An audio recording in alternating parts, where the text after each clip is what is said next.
Hey everybody, welcome to the show. It's Chris here, Big Red. Today we have a very, very special guest on the show, Linda.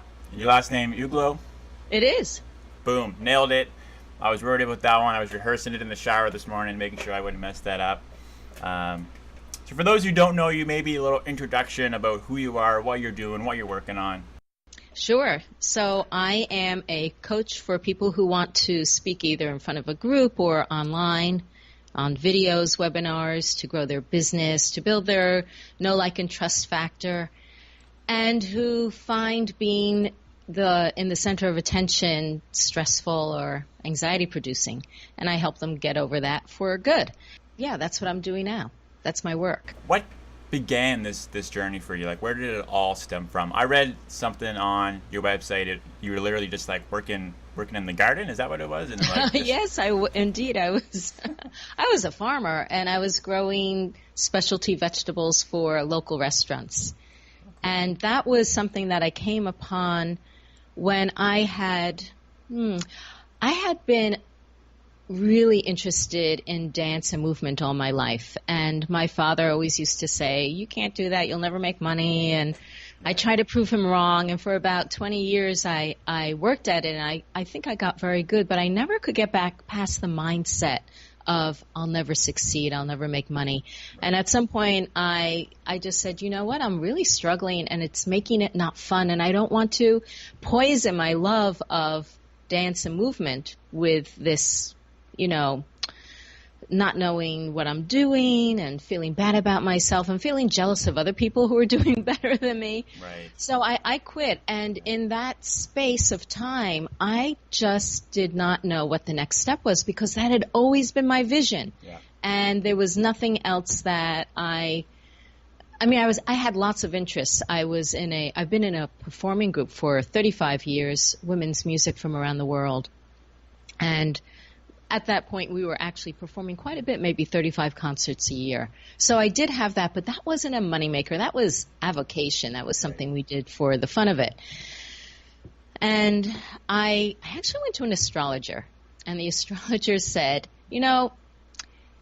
because of how things are in your chart, and I don't know much about astrology, but I liked what he said. He said, because of the way things are in your chart, it's not going to be obvious to you what you want to do. So my best suggestion is to just notice what you're interested in and follow that along and go down those avenues for a while and see how they grab you. And that's how I got into first gardening. I was really into creating, I bought a house, and I was into creating an edible landscape. And I got involved with an organization in the northeast of the U.S. called NOFA. It was the Organic Farming Association. And I really loved the community. I loved the people. I loved the politics, the mission. And I was really impressed that year after year, everybody got better. And so the workshops got better, and I felt like there were always a ton of things for me to learn. And at one point I said, I'd love to be an actual farmer. And sure enough, a friend of mine said, I'm thinking about turning some of my land into a CSA, which is community-supported agriculture, where you grow for a limited number of families for the season. So I did that, and I loved the work. It was this huge puzzle because, having a garden and growing food throughout the season is a completely different thing. It's like, when you have a garden, you plant once and that's it. But when you're a farmer, it's like continuous, and you have to understand when something comes out, what goes in. Yeah. So I did that for about 6 years. I worked with this guy for a few years, and then I got my own farm, and I changed my business to grow instead of for people, like families, growing for restaurants, because then I could choose what things I liked to grow and what I thought the restaurants would like. And that was a lot of fun, I have to say. But what happened was I was listening to an online business course, because I felt like, well, here I am in business now, and I need to know how to do it better. And I understood how to create my niche. I understood how to create raving fans. I felt like I really had loyal customers in my restaurants. But one day, I can't remember exactly what I was listening to, but maybe about starting the right business. And it just like hit me over the head like, oh my God, I'm not doing the right thing. I love being I love saying, oh, I'm an organic farmer. It had a certain cachet about it. But I didn't feel like it was really utilizing my full potential or my original idea of having a big impact on people, because that's what dance was for me. It wasn't about performance. It was about because I was into expressive therapy and movement therapy, and the idea, but I didn't want to work clinically. I wanted to use dance as a way of us tuning into ourselves, as a mindful practice, as a way of learning how to be comfortable expressing ourselves and authentically relating to one another and using it as a tool to manifest even. Yeah. So, and then I thought, well, do I bring dance to the online space or do I bring something else? I just knew I had to get into the online space because it felt like a hot place to be. Yeah. And I felt like it was this whole new world, and I loved the community, and I thought, I want to be a part of this. So I had no idea what I was going to do, but I knew I had lots of skills and tools from my background. So I just kind of looked around and lurked in on conversations. I didn't know how to I really didn't know how to post on Facebook. I didn't know, what do you say or what do you do here? I mean, everything was completely new, and I was kind of a Luddite. I was very late to getting my own, cellular phone. Everyone in my family had one except for me, and suddenly it was like I bought into the whole thing, and I had a steep learning curve. And what I discovered first was that people struggled, and this was something that I had spent a lot of time on letting go of, this sense of struggle. And I thought, well, maybe I'll help people with stress reduction and how to get high on life, no matter what they're doing. And that was my first website, High on Life, Strategies for Everyday Bliss. And a friend of mine said, Linda, bliss is nice, but you've got all this performing experience, and why don't you capitalize on that? And I said, well, mostly what entrepreneurs need is speaking, and truthfully, I don't feel comfortable speaking. I feel comfortable moving or singing or expressing myself. But I thought, okay, let's dive into this. So I started to take video courses, and I thought, okay, I'll just test out the waters. And that's how I started to get into this whole idea of, maybe I could help people with presenting. But I have to say that the biggest switch for me was when I got into using Periscope, which was the first live streaming app. It was 2015, and I was not the first wave. I was the second wave. And the people in the first wave said, okay, Periscope is an awesome place. You can really build a great audience, but you have to get on every day. And I thought, okay, I'm going to do this, because I really thought it was cool to get in on something early. And I remember my very first day, I went outside in my yard and I turned it on, and I was going to talk about how to deal with feeling disappointed in yourself, because I'm all about mindset. And my heart was just pounding out of my chest. I was so breathless and terrified, really, but I did it. And because I'm a movement person, every day I would show up, but I would meditate, I would do jumping jacks, I'd dance, I'd try to reframe my mind in order to get over that hump of fear. But came day 75, and I realized I was still going on with a racing heart. And I thought, I'm showing up, I'm doing this, I'm getting over the hump every single day, but I hate the way this feels. Isn't there anything I can do about this? And I took a step back and I said, okay, Linda, look at your background, look at your experience. What tools do you have that you could change the way you feel?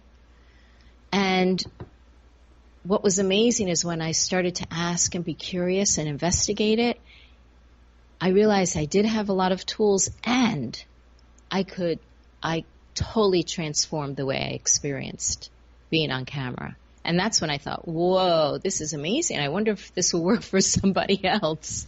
And I asked around if someone wanted some help. And as it turned out, even though everybody has different life experiences, I found that for everybody, if you're not feeling safe being in front of a camera or, as it turns out, in front of a crowd, it's because there's something that is told you or taught you. You've been given the message that it's not safe. So the question is, what is that about? So that's how I got into it. So maybe just take one step back for a minute. And I think what you're talking about now is super relatable. Like, I can relate to almost every point you just made, and I think a lot of people listening can as well. But so you started out like dance was always something that you did growing up, right? Like, that was like a big part of your life. So I think a lot of people they started investing a lot of their early years into something, and like that's it. Like, you've already put 20, 30 years into this. Like, this has to be the thing. So maybe just talk about actually like accepting the fact that this might not be the way for you, and you have to bridge off into something else. Because I think that's something that in where we're at right now. Like, for me, I'm podcasting isn't exactly something I did growing up. I had to switch gears, and now I'm getting into this, and it's like a tough thing to let go of what you thought was your path. So maybe just talk to that a little bit. I think it was Elizabeth Gilbert in the book Big Magic who said, you can have something that you love to do, and you don't have to demand that it feeds you. Yeah. And that was something that I think my father probably said to me in other words, but I couldn't hear it from him. But hearing it from Elizabeth Gilbert, I thought, you know what? Maybe that's true. But the interesting thing is that I am still dancing. I'm actually still teaching dancing, but I'm not trying to monetize it, at least not at this moment. I do it for myself and for whoever feels drawn to do it with me. And the other piece is that the things that I wanted to achieve by teaching dance, I'm actually doing now. So I, in fact, have not stopped doing what I love to do. I'm just doing it in a different format. I think that's key right there, because I kind of feel the same way. I was always very passionate about music, and when I was young, I had a website, and I'd go to shows, and I was interviewing artists, and I was doing this thing, and it ended, and now I'm back here, and it's like, now I'm talking to like business people, entrepreneurs, but I actually want to get back into maybe getting musicians on here talking about their journey. So it's a funny thing, actually, that you bring that up. So it's not that we have to let it go, but maybe we have to adapt. Yes, and actually like think outside the box. Like, how else can I bring what I know from what I love to do and bring it that in a way that can scale and that really still maintains the essence of what I loved about it and what really filled me up. But yeah, it's a journey. Yeah, it's cool. Yeah, and one of the things I do is I have a TV show, and I always wanted to be on TV. It was funny, like, oh, I can have my own show. This is great. And I do it locally, but we also turn it into a podcast. But I originally wanted to create it as a vehicle for giving women entrepreneurs a place to have experience and have TV experience and get some exposure. But I also, being a musician and an artist myself, I feel just like you. I wanted to invite other people who were maybe didn't think of themselves as entrepreneurs, but are doing, great stuff. So I do have on artists, I do have on healers and change makers, people who are trying to make a big difference in the world. Because, I feel like we need to open ourselves to hear from people who are doing their work in different ways. 100%. And just like you say, you love music, and people who are doing music are doing important work. Oh, big time. It's not just, the entrepreneur, business. Yeah. We have to widen our scope of what we think that all is. 100%. And I'm always really curious to hear about people's journey to get there. Because just like that, like the business guy who he's very passionate about entrepreneurship, regardless of what he's doing, there's a grind involved there, but which is similar to a musician as well. And just hearing how they tell a story, I find really interesting. But something else I find also interesting is people's motivation. So what is your motivation right now, and has that changed over the years? Well, absolutely. What you say, the path to entrepreneurship. So I, as I said, I thought I didn't know anything about money or running a business, and it took me a lot of my life to feel like I was willing to let go of that image of myself. And it actually happened with my husband because he was an entrepreneur and he started from zero and 23 years ago. And I watched him develop a ticketing software in Europe, actually. He's Hungarian. And I saw him, start with selling one ticket and create, start with one employee. And now they have 100 employees. But along the way, they would have these big disasters. And I would think, oh, no, this is the end of the world. And he survived it. And, he might have lost a customer, but then there were 5 more customers. And it gave me, witnessing him gave me an image of what it's like. And I think it's really important to surround yourself to some degree with people who are in the ring, who are doing it, who are taking risks, that are making mistakes, that are finding their way. And more than one person if you can, because then you see you can have your way of doing it. You don't have to do it any one particular person's way. You can filter it through what feels right for you and for your personality and what, you feel drawn to, what resonates, and find your own path with it. And that's what's so exciting about being an entrepreneur is you are the decision maker. You get to make all the decisions. You get to decide. And I think that's really exciting. So I veered from your question. That's good, though. Lay it on me again. It was good. Okay, good. Your motivation, like from the beginning to the middle to end, like how has that changed? Has it always been the same? Like where you stand with that? Well, I think at the beginning I wanted to prove my dad wrong. That was like, I didn't have an image. I had no business sense. My father was a businessman, and when I'd ask him about his business, he'd say, oh, you wouldn't be interested. So I had this guy who was kind of making demands on me. Like every week he'd say, how much money did you make? But on the other hand, he wouldn't give me any guidance. And what would have been lovely is if he said, okay, I don't think that dance is the way to go, but if you're going to do it, let's see how to make it work. And here's what I suggest. Or here's somebody who can help you. But I had no idea there was a business coach back at that time.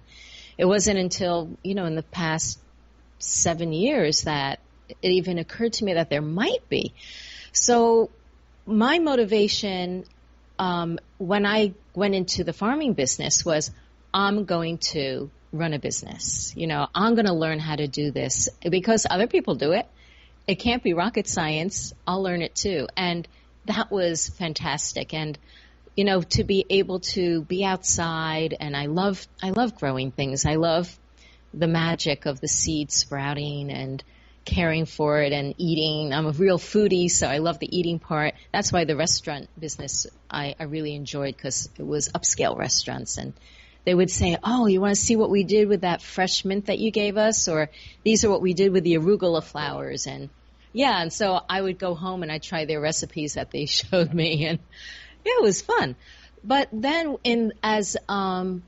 now I feel like it's still the same kind of thing. It's like, how can I expand my sense of businessship to feel like I am in a place of mastery, I guess. So that's kind of like a motivation still. Yeah, 100%.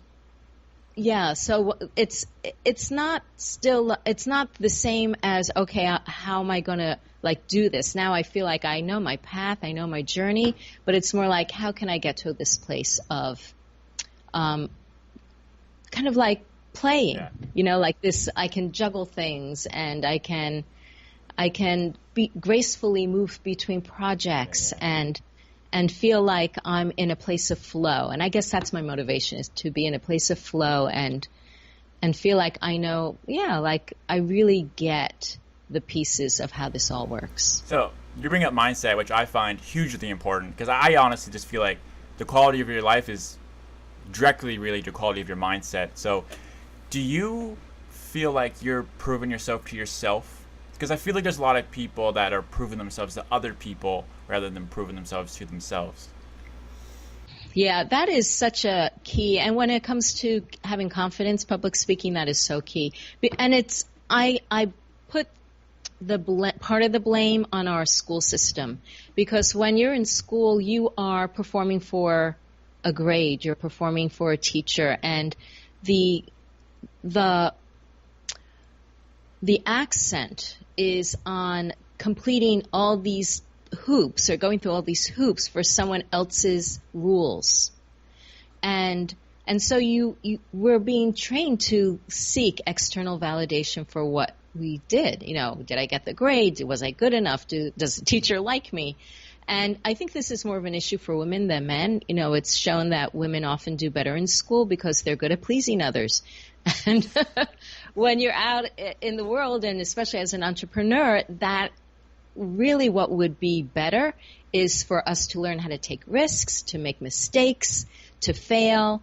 But it's not, we can't bear to do that in school. Yeah. Because the shame, the ridicule, it's not set up that way. The reward is to never fail, to always know the right answer. And that's not what works for us as an entrepreneur. You have to be willing to, yes, you do want to know what your customer wants, but you have to be tuned into the relationship between you and your audience, and not really care about the people who aren't your audience. So, for instance, like if I started asking questions in a particular Facebook group, like, what do you think about this name? Or what do you think about this program? And no one in the group is my ideal client. What they tell me is not going to be useful at all. So the idea of looking for, answers to your questions from people that it's not like they don't matter to you on a personal level, but on a business level they may not, is really misguided. And the other piece that I want to bring up about the mindset and external validation is that everybody craves to be validated. We all do. We all want to feel seen. We want to feel heard. We want to be recognized. But there's nobody outside ourselves who can give that to us 100% of the time. They may want to, our parents, our kids, our friends, or our teachers, but they can't, because we're all concerned with ourselves, number one. Just like on the plane, they say, you put your mask, your oxygen, over your own face first, because you can't help someone else before you help yourself. Well, I don't know. Maybe there are times that you are kind of altruistically, putting yourself in danger.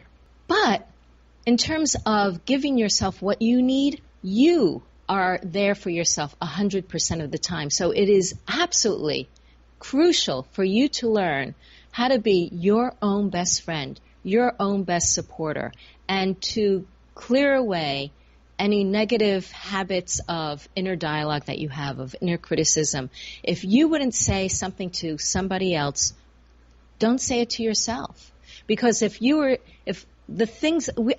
all get into this habit, and I don't know why it's not addressed more, mainstream, but it's happening. It's starting to happen. But we will put up with thoughts in our own heads that if someone else were saying them to us, we wouldn't stick around that person. Like if you're saying to yourself, oh, you're so stupid, why'd you do that? Or that was awkward, or what a loser, you're never going to get this. If someone was saying that to us, we'd give them, we would get rid of them. You tell them to go pound sand. Exactly, but we tolerate it in ourselves. But I think something to think about that is, although it is ourselves saying that thought is probably planted in you from someone else, which is a key thing to understand. That is that because you're not born thinking you're an idiot or that you're not good enough. You're like, humans are not born that way. That's planted in you. That's right, and it's also planted, and it's a coping mechanism because. What it does is that we somehow in ourselves think that if we say it to ourselves first, then it'll prevent other people from saying it to us. So it's a way that we think, we adopted these pretty young. Yeah. And we used the resources that we had. We didn't have many, so this is what it turns into. As we grow up, and we never stop growing, we have to continue to employ these ideas of always upgrading our communication skills, not just with other people, but to ourselves. No, that's super important. And I think the interesting thing is I find some people, even myself included, like when I say some people, like I'm included in this, you think you've gotten there, like you've read about it, you've studied it, you try to overcome it, but it's really hard to really get to that point where you're like your own person and you're totally comfortable. I don't know if there is a point where you're 100% completely free, if that's even the right way of saying it. Like, well, how do you feel about that? Maybe there is. I feel like it's a journey. Yeah.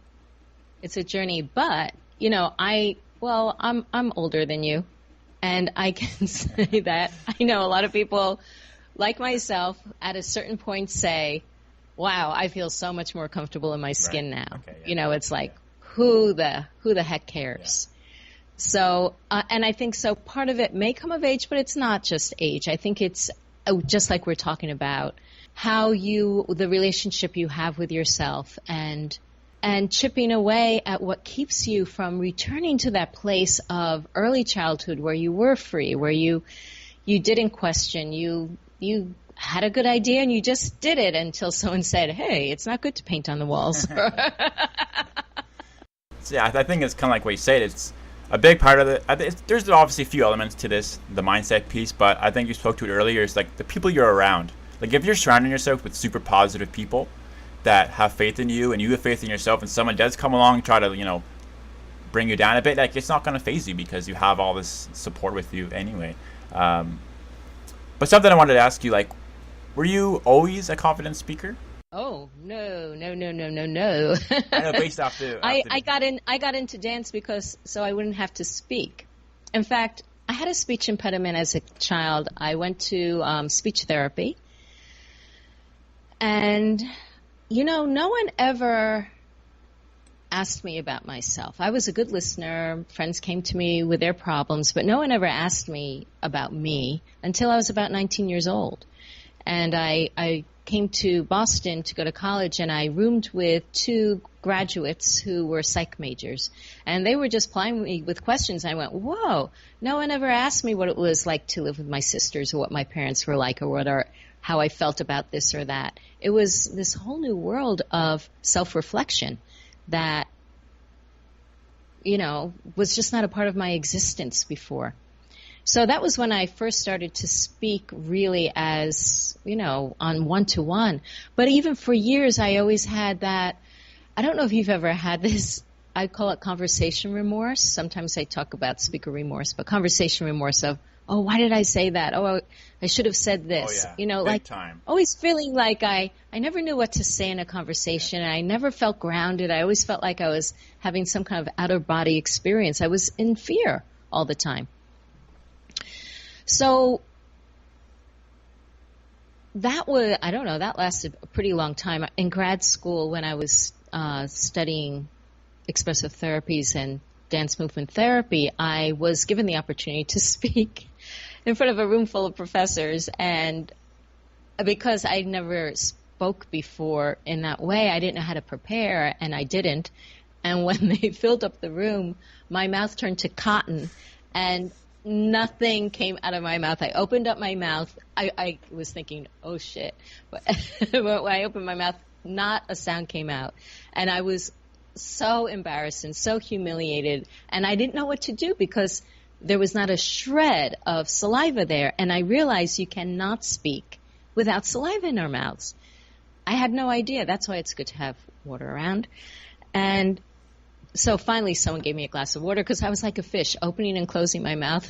I don't know what I looked like.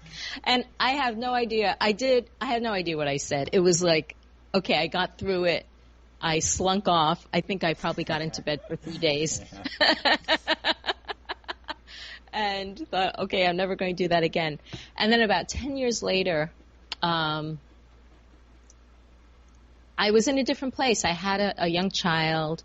We were homeschooling, and homeschooling actually gave me an opportunity to get used to people not agreeing with me, not liking me, because I was making, and also just my choices as a parent were so different than everyone, even in my music group. Like been with these women for 20 years, and when I became a parent, they got so angry at me for everything I was doing, and I had to really stand my ground.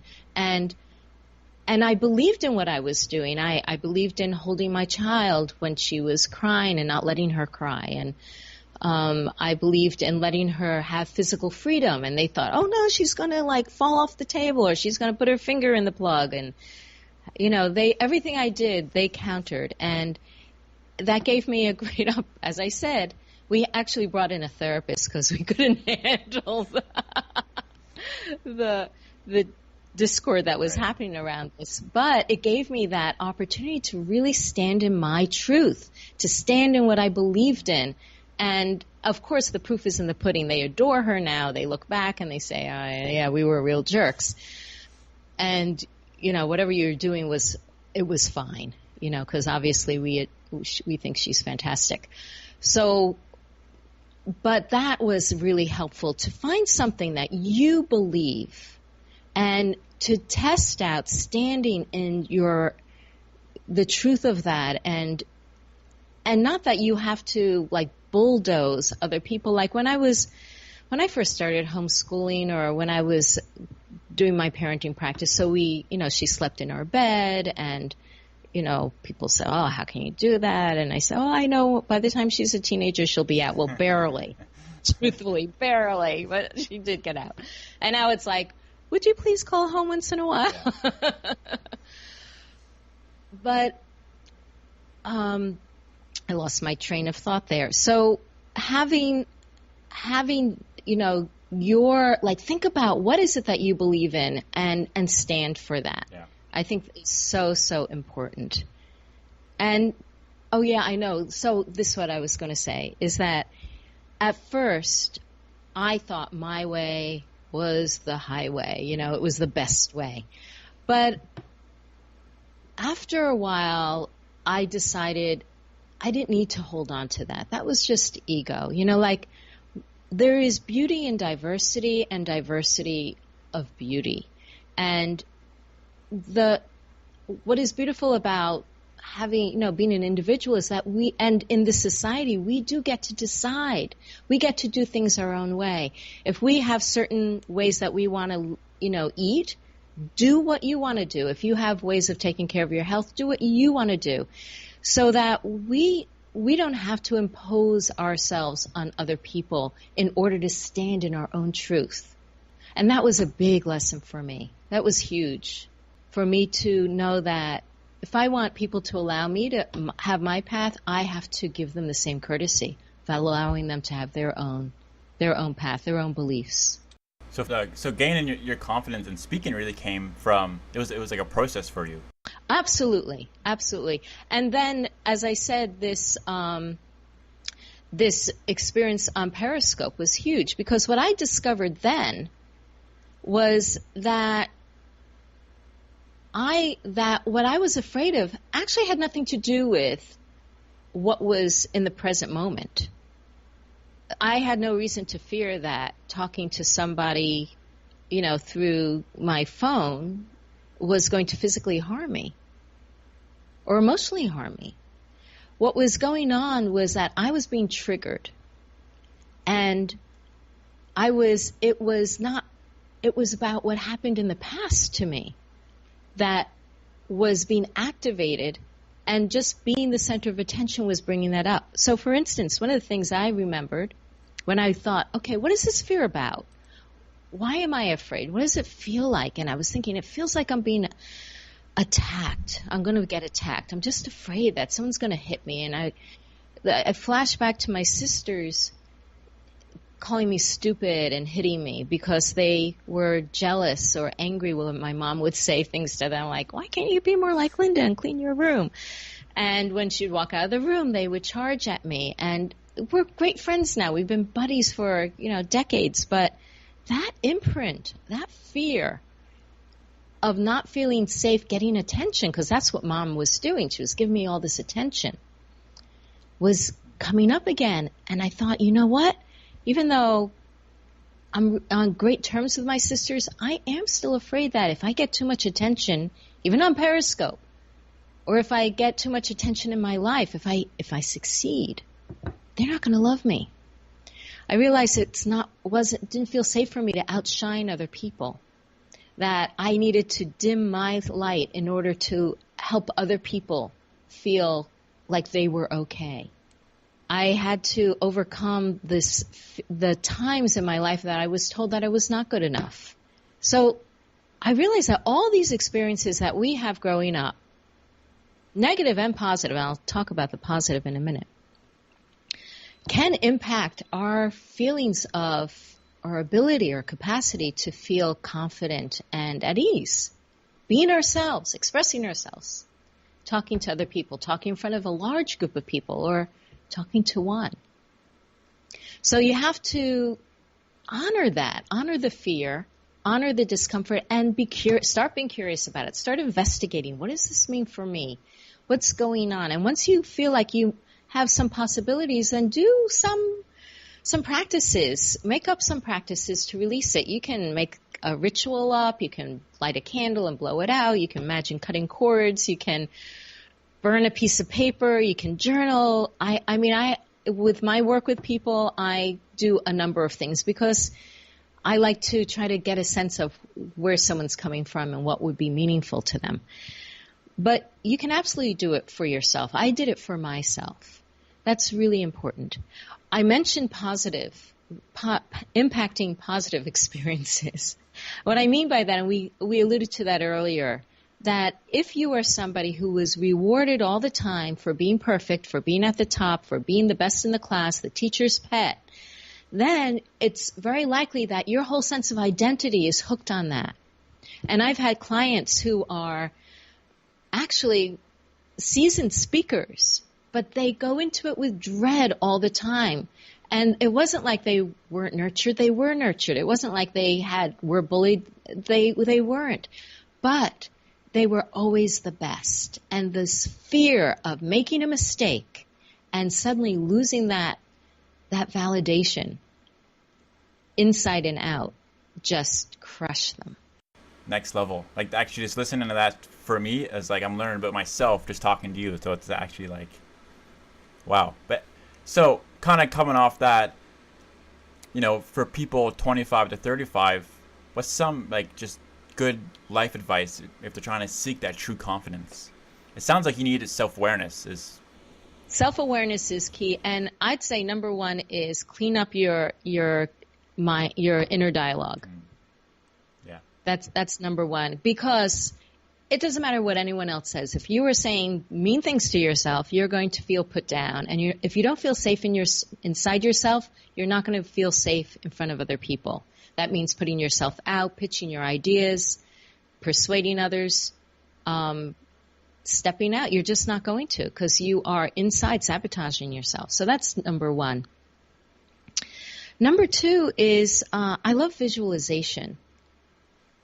I love, like, if you're going into something that feels a little scary, take some time to visualize how you would love to feel and visualize what the outcome is going to look like. Like, I used to do this with meetings all the time, like in my music group, actually. I would say, okay, we're going to be talking about how I treat my daughter. Okay, how do I want to feel? You know, because I was scared going into the meeting. And I thought, okay, I'm going to imagine feeling relaxed. I'm going to imagine us smiling at each other, that there's no one going to be shouting at me, that afterwards we give each other a hug, you know, things like that. So whatever you're doing, if you're going for an interview or you're writing a blog post and you're pressing publish or whatever, visualize for yourself how you want to feel. I think it's a very powerful tool that, I mean, the Olympians use, you know, a lot of performers use. I think every person can use that. Yep. The third thing I'm going to say is trust. Trust that you are on the path you're supposed to be on and that you are going to get there, and allow yourself to relax a bit into the journey. And just celebrate every step along the way, every little step, everything that you do.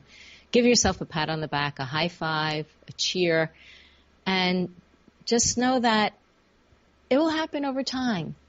Time is on your side. Yeah. But don't wait.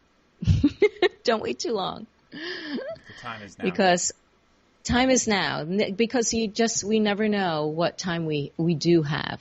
But don't don't be hard on yourself because you're not somewhere where you're not. Because you got to just accept the moment. This is why we're living. We want to enjoy ourselves. And if you can't say yes to every moment that you're in, you're going to be suffering. Did you have like a mentor growing up? Like, or even when you started the entrepreneurship? I guess maybe it was your husband in some ways. My husband was a real influence on me. I was really serious when we met. And he was this happy-go-lucky guy. And he thought, this is a game. And I went, what? He said, it's a game. I said, what do you mean it's a game? And I learned so much from his attitude of, like, I'm just going to try this out. And I'd say, well, how do you deal with the fact that there's Ticketmaster and there's, these other big businesses going on, and here you are a nobody? And he said, well, there's always going to be the new person coming in. And some of them are going to make it. Why not me? And later on, I realized that, we don't have to compare ourselves to anyone else. We are in our own lane. It's like if it's between us and how our full potential, there's no one in that lane. That's our own lane. So stick in it. And yeah, so he was huge. But growing up, there were moments in time that I felt like I was definitely influenced by people in a good way. I think of when I was 19, I took my first class in dance therapy, and I was mostly like jazz and modern and ballet. And when I took this dance therapy class, I felt like it was like 180 turn for me, because suddenly it was not about how something looked, but how something felt. And that got me into the experience of it. Like, if I move in this way, what does that feel like? If I have a certain feeling, how does that make me want to move? So those two ways. So that got me totally entranced by the whole idea of self-awareness and introspection. Right. So yeah, those I'd say were early influences. Okay.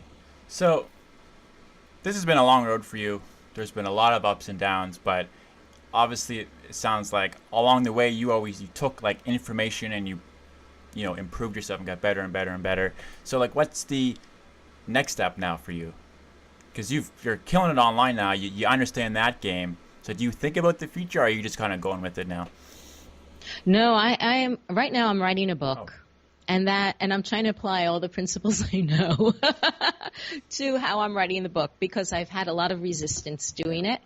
I did a big push a year ago, and then it kind of sat on my computer for a year, and now I'm recommitted to that, and I'm brought on several mentors actually to help me with that job. And I'm also, even though I started with helping people get comfortable on camera, I started then to have people ask me about speaking. And it was kind of ironic because I didn't have a lot of experience public speaking, although I've been on the stage for 35 years. And so now I am also looking to expand that piece of standing up in front of more groups and doing more public speaking. And I've taken on a personal challenge to do 50 talks in 50 weeks. Oh, when does this start? Or how's it started? It started in How's June. It going? Yeah, it's good. I've done 9 so far. I'm going to have to double up because I kind of like had this initial push and did 9. And then it's like, okay, nothing's lined up for a while. So I'm doing the next. I need to sit down and map out what the next push is going to be. Yeah, and that feels exciting because it feels kind of like a new world to me as well. So, kind of getting to the tail end here, maybe off track a little bit. What is your favorite content to consume? Like, what's something that you're looking at every day? It doesn't have to be relevant to anything, just... Oh, gosh. I love business books. I love reading about how different people get to where they're going and the strategies that they use. Yeah, I'm really interested in strategy. And the other thing that I consume a lot actually is around health. I just feel like as a human being, I want to have a long, healthy, wealthy life. And so I'm always looking up things online. I've always been a big researcher. And that's something that people have always come to me for. Yeah. My sister came down with a brain tumor last year, and I spent, 60 hours researching that. And now after that, other people, when they hear it, I've done it, they say, oh, what did you find out?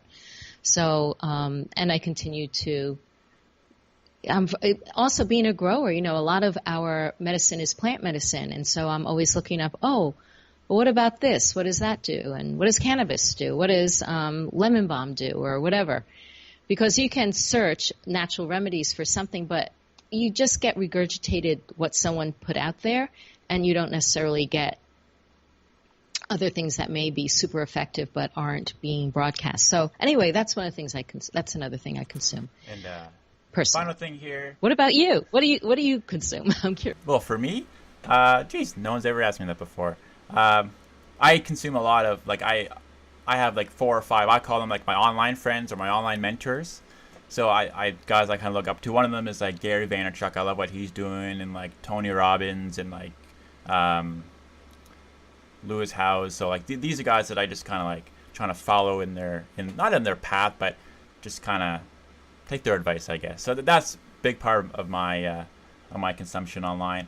And then I try to get I feel like sometimes you need to free your mind of your hobby or your business. So I always throw in a cat or two there. Well, because when you own cats, I know everyone listening, dogs are better, I get it, but it's much easier to travel when you got cats. I can leave here, and it's easy to get someone to come and watch the cat for a couple of days. And watching animals, that's a really cool thing. I mean, animals are totally cool, and they have a whole different experience of, life and what they provide to this earth than we 100%. Do. So, yeah. And then cannabis being legalized here in Canada, I'm really big watching the the stocks and how that plays out, because I think there's a lot of opportunity there to kind of make some money. But question that I do have for you, where are you living the most online? What's your favorite platform to kind of be on? Up to now, it's been Facebook, but I am looking into becoming more active on LinkedIn. Yeah. That makes a lot of sense. A lot of sense. And I actually think engagement on LinkedIn is getting better and better and better. I'm noticing, just for even myself, the views and the engagement has been a lot better there than what I found on other platforms.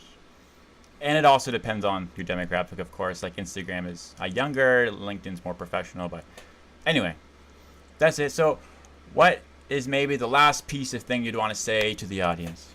Have fun. I like it. Short and sweet, just the way. Perfect. Have fun. I mean, that's it. At the end of the day, that is literally it. Just have fun. But anyway, I really appreciate you coming on the show, talking to me today. I know you're busy, and I really appreciate you having a conversation with me. I do have a free gift for your listeners if you are open to sharing that. Oh, 100%. Okay, so I mentioned visualization, and I have a free guided visualization for speaking confidence that you can get at my website, lindaugelow.com/speaking confidence. Perfect. I will advertise that, and I'll put that in the show notes. I might hit you up for that link. All right, thank you so much.